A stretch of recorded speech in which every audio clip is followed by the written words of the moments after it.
अस्तर वाले पैंट की कटिंग स्टिचिंग करेंगे, जिसमें म्यानी भी रहेगा, फुल इलास्टिक रहेगा, साइड में स्लिट रहेगा पैंट में, जो कि बनाना बेहद आसान है, जो कि हम बनाएंगे गुम तरीके से, सिलाई बिल्कुल भी नहीं दिखेगी। तो यहाँ पे अस्तर हमने लेना है 2.25 मीटर के करीब। अगर आपकी पैंट की लेंथ 36-37 से ज़्यादा है तो आपको 2.25 मीटर लेना होगा, ताकि कम ना पड़े। ऊपर से साइज़ भी हैवी है जिसका मैं बना रही हूँ। तो सबसे पहले मेज़रमेंट लेंगे पुरानी पैंट का। पुरानी पैंट का इस तरह से नाप लेना है, अच्छे से स्ट्रेट खींच के नापेंगे तो रेडी लेंथ निकल आएगी हमारी। फिर उसके बाद थाई का मेज़रमेंट लेंगे, जो भी आपका थाई मेज़रमेंट आएगा उसको पूरा पूरा लिखना है और इस तरह से खींच के लिखना है। आसन के नीचे वाली जगह पे थाई होती है। अब फ्रंट आसन चेक करेंगे कितना आ रहा है। तो यहाँ पे जितना फ्रंट आसन आ रहा है उससे 2 इंच एक्स्ट्रा बैक आसन होता है। फुल इलास्टिक का नाप कुछ इस तरह से लेंगे, जितना भी आएगा हाफ में उसका डबल कर लेंगे। अब हमने अस्तर को 4 फोल्ड में रखना है। ऊपर वाले 2 हिस्से को छोटा रखना है। ध्यान से देखो, नीचे के 2 हिस्से बड़े रखे हैं मैंने। आप इसमें ओपन साइड कहीं भी रख सकते हो, कोई प्रॉब्लम नहीं है, क्योंकि ये पैंट की कटिंग है। ठीक है, अब हमने पहले ऊपर वाले हिस्से को अच्छे से स्ट्रेट कर लेना है कैंची से। फिर 2.5 इंच का मार्जिन लेना है इलास्टिक के लिए। 2.5 इंच लेना कंपलसरी है अगर आप 1 इंच, 1.25 इंच या 1.5 इंच की इलास्टिक डाल रहे हो। फिर हमने 2.5 इंच लिया, मैंने लिख भी दिया आपको ताकि अच्छे से क्लियर हो।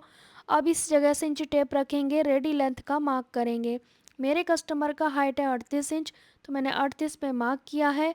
प्लस हम लेंगे नीचे की ओर से मार्जिन, जो कि रहेगा फोल्डिंग मार्जिन। कम से कम 2 इंच आपको लेना ही है। जितना आप फोल्ड करोगे उतना ही मार्जिन लें, क्योंकि स्टिचिंग के समय हमें उतना ही मार्जिन लेना है। तो मैंने टोटल यहाँ पे 2 इंच का मार्जिन लिया है। ठीक है, आप दो निशान देख के कंफ्यूज ना हो, पहले मैंने 1.5 लिया था, अब 2 कर दिया है, क्योंकि 2 इंच ही मैं लेती हूँ हमेशा से।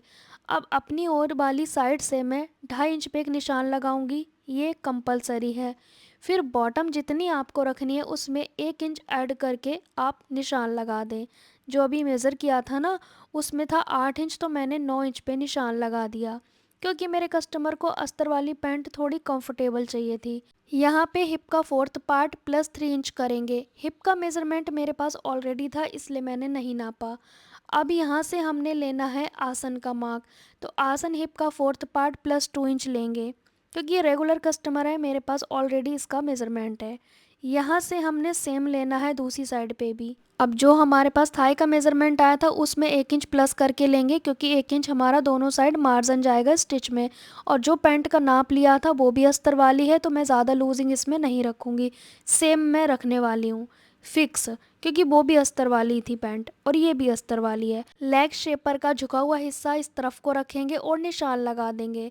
अब हमने क्या करना है, नीचे की ओर निशान लगाएंगे इस लेग शेपर से, और ध्यान रहे ये वाली गोलाई का हम यूज़ करेंगे। बहुत ही आसानी से निशान लग जाते हैं, इसलिए साइड पे भी हमने निशान लगाया था ताकि स्केल कहाँ तक ले जाना है, क्योंकि ऐसे अंदाज़ा नहीं आता स्केल किस साइड पे हमने रखना है। अब इस साइड पे भी सेम स्केल की सतह यूज़ करनी है, गोलाई वाली। ठीक है, पलटते हुए मैंने सेफर्टी को रख दिया है। अब ऊपर की ओर से बैक आसन बढ़ाएंगे, कम से कम 2 इंच बढ़ाना कंपलसरी है, इसलिए मैंने नीचे वाले हिस्से 2 इंच बड़े लिए थे। अब आपका डाउट क्लियर हो गया होगा कि भाई नीचे वाले 2 हिस्से मैंने क्यों बड़े लिए थे। चारों पार्ट इक्वल रहेंगे लेकिन बैक के आसन बड़े रहेंगे, ये ज़रूरी है। 2 इंच पे हमने इसमें गोलाई दी थी आसन की, और यहाँ पे म्यानी भी लगेगी। अगर आप म्यानी नहीं लगाना चाहते कोई बात नहीं, कटिंग में चेंजेस नहीं होगा, चाहे म्यानी लगाओ या ना लगाओ। इस साइड पे भी कट लगाएंगे और इस साइड पे भी, क्योंकि साइड स्लिट बनाएंगे तो हम दोनों साइड कट लगाएंगे एक बराबर। इसका मेन फैब्रिक ऑल ओवर है, इसमें सूट और पैंट दोनों बनाने थे, तो मैंने सूट की वीडियो आपके साथ ऑलरेडी शेयर कर दी है, जिसमें अस्तर वाले सूट की कटिंग स्टिचिंग बिल्कुल डिटेल में थी। तो इस सूट की वीडियो आप चैनल पे देख सकते हो। बचे हुए कपड़े से हम पैंट बना रहे हैं। इस मेन कपड़े को 4 फोल्ड में रखेंगे, इसके ऊपर पैंट के अस्तर वाले पार्ट को रख देंगे। यहाँ से मैंने 2.5 इंच का फैब्रिक छोड़ा है, ध्यान से देखो आप, नहीं तो ये तिरछी कटिंग नहीं हो पाएगी। स्ट्रेट नहीं लेना है, जैसे ही हमने अस्तर पे कटिंग की है वैसे ही हमने 2.5 इंच बाहर की ओर तिरछा करके हमने कपड़े को रखा है, मतलब कि पैंट को रखा है। अब हमने 1 इंच एक्स्ट्रा मार्जिन लेते हुए कट कर देना है। 1 इंच मार्जिन इसलिए लिया है ताकि जब हम कच्चा करेंगे फिर उसको बाद में फिनिशिंग देंगे और अस्तर के बराबर कर लेंगे। अस्तर चिपकाने के लिए आप ऐसा कर सकते हैं, रिवेल्सिबल टेप का यूज़ कर सकते हैं, सुई धागे का यूज़ कर सकते हैं, या फिर आप मशीन से अस्तर को चिपका लें। तो मैं यहाँ पे अस्तर चिपकाना नहीं सिखाऊंगी क्योंकि कई बार शेयर किया है मैंने।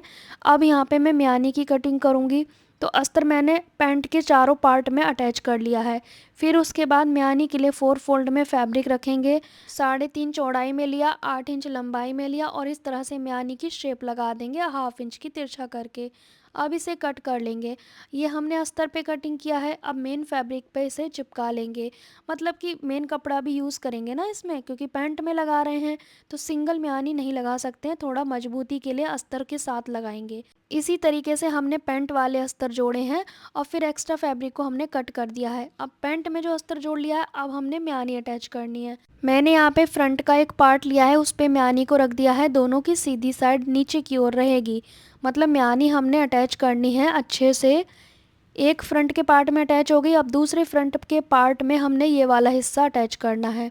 कहने का मतलब है कि दोनों फ्रंट के पार्ट के बीच में म्यानी को रख देना है और जोड़ देना है। सेम हमने बैक पार्ट में करना है। बैक के भी 2 पार्ट हैं तो दोनों पार्ट के बीच में म्यानी को अटैच करना है। बस सिंपल सा मेथड है और कुछ खास नहीं है। फ्रंट के पार्ट में भी हमने बीच में म्यानी लगा दी, सेम बैक के पार्ट में बीच में म्यानी लगा देंगे। तो इस तरह से हमारे पार्ट रेडी हो गए। यहाँ पे हम जेब लगाना नहीं सिखाएंगे क्योंकि ये मैंने बचे कुचे कपड़े से लगाई है और जेब लगाने का तरीका मैंने बहुत बार शेयर किया है, वैसे ही लगेगी। अब यहाँ पे साइड अटैच करेंगे तो नीचे की ओर से मैंने कम से कम 5 से 6 इंच छोड़ दिया है, क्योंकि हम साइड का स्लिट बनाएंगे। मतलब साइड का जो ओपन रहता है ना कट, वो बनाएंगे और बहुत अच्छे से बनाएंगे। लेकिन बराबर करके छोड़ेंगे, कम ज़्यादा नहीं होना चाहिए, वरना स्लिट बनाने में प्रॉब्लम आएगी। तो नीचे से मेज़र कर लिया बराबर। अब हमने स्टिच लगाना शुरू किया है, पर मैंने शुरू में 5 इंच छोड़ दिया है बिल्कुल ओपन। साइडें जोड़ना ज़रूरी है क्योंकि पहले ये जोड़ लोगे उसके बाद ही स्लिट बन पाएगा। सेकंड चैनल पे बिगनर्स के अकॉर्डिंग डेली क्लासेस आ रही हैं सिलाई की, और बिल्कुल शुरू से मैं सिलाई सिखा रही हूँ। जिन लोगों को बिल्कुल सिलाई नहीं आती है वो हमारे सेकंड चैनल पे बिगनर के अकॉर्डिंग सीख सकते हैं। बहुत ही डिटेल में फ्री सिलाई कोर्स है। डेली 1 बजे वीडियो आता है, आप देखा करें। चैनल का नाम मिल जाएगा आपको कम्युनिटी पोस्ट पर। दूसरी साइड पे भी हमने 5 इंच शुरू में छोड़ा और उसके बाद साइडें बंद की हैं। नीचे हमने 2 इंच लिया था मार्जिन, उसे छोड़ देंगे, उसके ऊपर 2 इंच निशान लगाएंगे। ध्यान से देखें, वीडियो रोक रोक के देखें, बार बार देखें, तब समझ में आएगा आपको ये स्लिट। अगर नहीं समझ आए तो कमेंट करना। अब ध्यान से देखो, मैं स्लिट इस तरह का बनाने वाली हूँ, बहुत ही फिनिशिंग से। पहले आप देख लो कि बनने के बाद कैसा लगेगा। सीधी साइड हमने इसे पलटा, जो नीचे मार्जिन है ना वहाँ से, जो कट लगाया है ना हमने मार्जिन का कटिंग के समय, वहाँ से सीधी साइड पलट लिया। अब 2 इंच का हमने रखना है क्या, स्लिट। तो हम इसे, इस वाले हिस्से को इस तरह से पलट देंगे उल्टी साइड पे। पहले मैंने सीधी साइड को फोल्ड किया, फिर हमने उल्टी साइड को फोल्ड किया और ऐसे हमने सिलाई लगानी है। अब सेम हमने दूसरे हिस्से पे करना है। ध्यान से देखेंगे आप, इस वाले कट से हमने इसे फोल्ड करना है, ये मार्जिन वाला कट है। फिर 1/2 इंच हमने ऐसे फोल्ड किया। अब इन दोनों को मैच करके देखेंगे इस तरह से, छोटा बड़ा बिल्कुल नहीं होना चाहिए। अब हम इस पे सिलाई लगा देंगे, इसे हटा के। ध्यान से देखो, इसे हटा के यहाँ पे हमने इस तरह से सिलाई लगा दी। अब हमने इसको आपस में इस तरह से पकड़ेंगे और इस फिंगर को, जो जहाँ पे मैंने फिंगर रखा है ना, वहाँ तक सिलाई लानी है।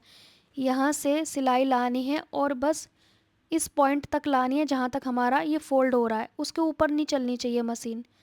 जो हमारा फोल्ड मार्जिन है उसके ऊपर मशीन नहीं चलनी चाहिए, पर हमें बिल्कुल एंड तक ले जाना है।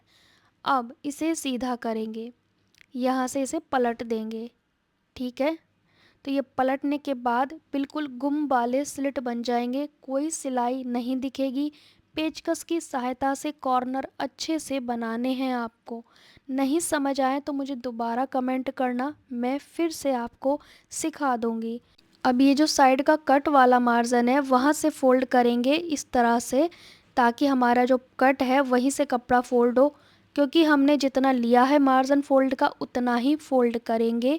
यहाँ पे फिनिशिंग का ध्यान देना है, दोनों आपस में जॉइंट पास पास होने चाहिए और इसे कंप्लीट करेंगे दूसरे साइड कट से। ठीक है, अब यहाँ पे हमारे साइड स्लिट बन के रेडी हो गए हैं। सेम मैंने दूसरा भी बना लिया है। ये साइड स्लिट आप 2 इंच का रख सकते हैं, 3 इंच का, जो आपकी चॉइस है। मेरे कस्टमर ने 2 इंच बोला था, मैंने 2 इंच का रेडी कर दिया। अब हमारे आसन के पास सिलाई लगानी है जो हमारी म्यानी है। तो म्यानी का मार्जिन जिस साइड पे है उसी साइड दोनों साइड फोल्ड करना है, अपोजिट मत कर देना। ठीक है, नीचे म्यानी पे जैसे फोल्ड किया है वैसे ही हमने इलास्टिक की साइड मार्जिन फोल्ड करना है। ठीक है, अब हमने नीचे की ओर से सिलाई शुरू करनी है।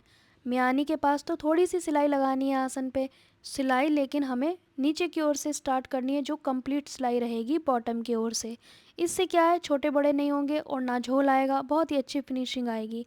यहाँ तक तो बिल्कुल सिंपल सिलाई थी ना अभी तक। अब हमने इलास्टिक अटैच करना सीखना है, आपसे पलट ना जाए, इलास्टिक घूम ना जाए। यहाँ पे आप देखेंगे बैक आसन हमारा तिरछा कटिंग हुआ है, तो यहीं पे तो आपको प्रॉब्लम आती है कैसे नेफा फोल्ड करें। तो ये ट्रिक मैं आपको बता रही हूँ, बहुत ही आसान। सबसे पहले आपने 2.5 इंच पे निशान लगाना है पूरे राउंड पे। ठीक है, क्यों लगाना है, क्योंकि 2.5 इंच हमने कटिंग के समय लिया है। हम जब भी कटिंग करते हैं तो 2.5 इंच लेते हैं इलास्टिक का मार्जिन। ठीक है, क्योंकि हम इसी में इलास्टिक डालेंगे। ये तरीका बहुत आसान है और बहुत से लोग अलग से बेल्ट लगाते हैं, उसका तरीका बिल्कुल अलग रहेगा, डिफरेंट रहेगा। ये हमने इसी में मार्जिन लिया हुआ है, इसीलिए हम इसी में फ़ोल्ड करेंगे। अब बैक साइड पे भी ऐसे ही निशान लगाना है। कटिंग तिरछी है उस पे ध्यान नहीं देना, बस हमने 2.5 इंच पे निशान लगाना है। बेहद सीधा सरल तरीका मैं आपके साथ शेयर करूँगी, यकीन माने इस तरह से ज़रूर करके देखें। पूरे राउंड पे अच्छे से निशान लगाने हैं, कहीं पे ये नहीं कि 2 लगा दिया कहीं पे 2.5, पूरा 2.5 लगाना है। अगर थोड़ी सी भी गलती करोगे तो एक साइड का पैर छोटा बड़ा हो जाएगा पैंट का, तो ये चीज़ ध्यान रखें। पूरे राउंड पे हमने निशान लगा लिया। इलास्टिक का पूरा राउंड लेंगे हम 29 इंच, क्योंकि हिप -12 किया और +1 कर दिया।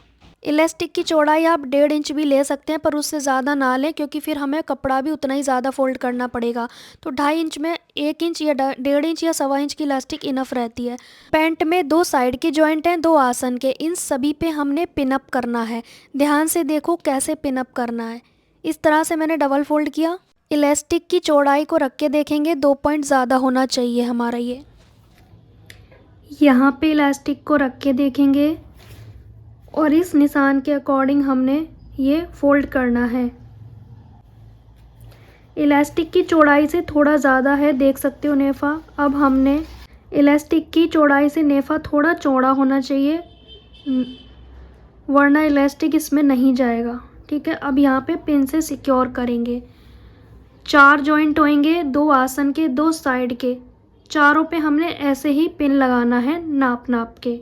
अब कोई झोल नहीं आएगा। इस निशान के अकॉर्डिंग हमने इस तरह से इसे फोल्ड करना है। मशीन पे देखते हैं कैसे। सिलाई किसी जॉइंट से स्टार्ट नहीं करेंगे। ये है बैक आसन, इससे थोड़ा 3 इंच पहले सिलाई शुरू करेंगे। इस निशान के अकॉर्डिंग फोल्ड करना है। अब यहाँ से यहाँ तक सिलाई लगाते जाएंगे।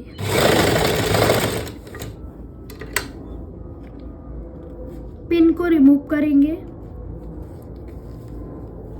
ये जो निशान है इसके अकॉर्डिंग फोल्ड करेंगे, यहाँ से पकड़ेंगे।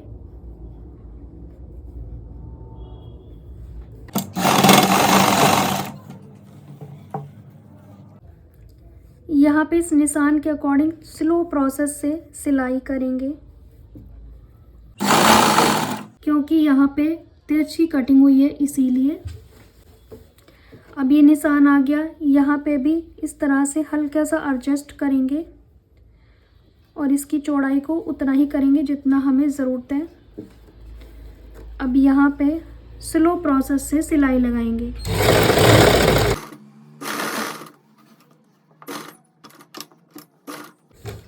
पिन को रिमूव करेंगे।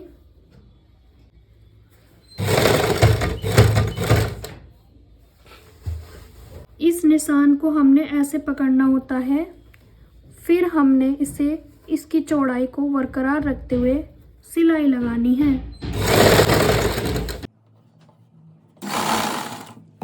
इस निशान पे फोकस करना है, ठीक है।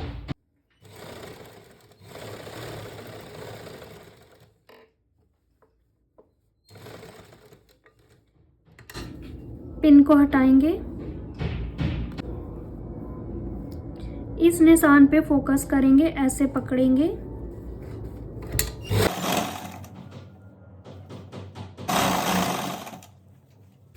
यहाँ ये पॉकेट हमारी इसके अंदर चली जाएगी।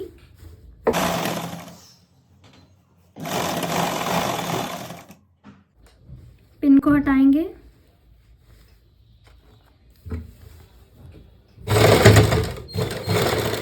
मैं धागा चेंज कर लूं क्योंकि धागा खत्म हो गया है। यहाँ तक हमने आना है, लेकिन इससे पहले ही रोकेंगे क्योंकि हमें इसके अंदर इलास्टिक डालने के लिए 2 इंच का गैप चाहिए। कोई झोल नहीं आया इस मेथड से। आप लोग कहते हो बैक में झोल आता है, तो इस तरह से नहीं आएगा। चारों जॉइंट आमने सामने आए हैं, कहीं पे कोई झोल नहीं आया है।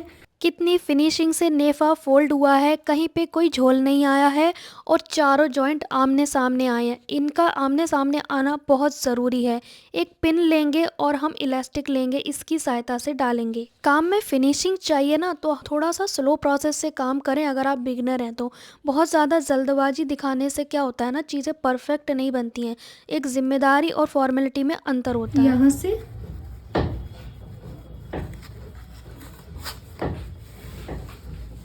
इलास्टिक एकदम से नहीं खींचना है, वरना वो अंदर अंदर पलट जाएगा। उल्टा नहीं होना चाहिए इलास्टिक, स्लो स्लो। इस वाले कॉर्नर को इस तरह से निकालेंगे और आपस में इसे जोड़ेंगे। ध्यान रहे इलास्टिक घूमना नहीं चाहिए, अंदर पलट जाता है, वो नहीं होना चाहिए। पहले चेक कर लें। इसको हम जॉइंट करेंगे।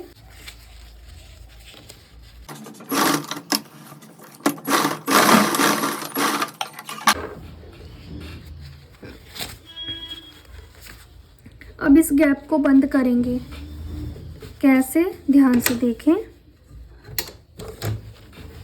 अब इसको कैसे सिलाई लगाएं। अब इलास्टिक को थोड़ा सा ऐसे करेंगे, ठीक है। अब इस पे सिलाई लगा दो। इलास्टिक के ऊपर सिलाई नहीं चलना चाहिए, वरना वो खींचेगा नहीं। हटाएंगे, इस तरह से खींचेंगे।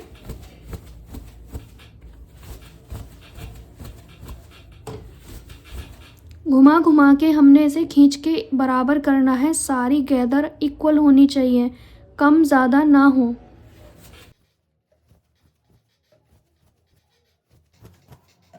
अब ये इलास्टिक पलट जाता है ना, जगह जगह पे झोल हो जाता है, उसका सॉल्यूशन है। अब आप ध्यान से देखें। बीच में सिलाई लगाएंगे, सुई को नीचे करेंगे, 1-2 टाँका लगा लेंगे। सुई को नीचे किया। अब इसे पकड़ के ऐसे खींचेंगे और हाथ से प्रेस करेंगे, इसकी झोल को निकालेंगे। एक हाथ से मैंने खींचा हुआ है, झोल निकल गई। अब इस पे सिलाई लगाएंगे। अब इसे छोड़ देंगे। सेम प्रोसेस करेंगे, खींचेंगे, इस तरह से झोल निकालेंगे।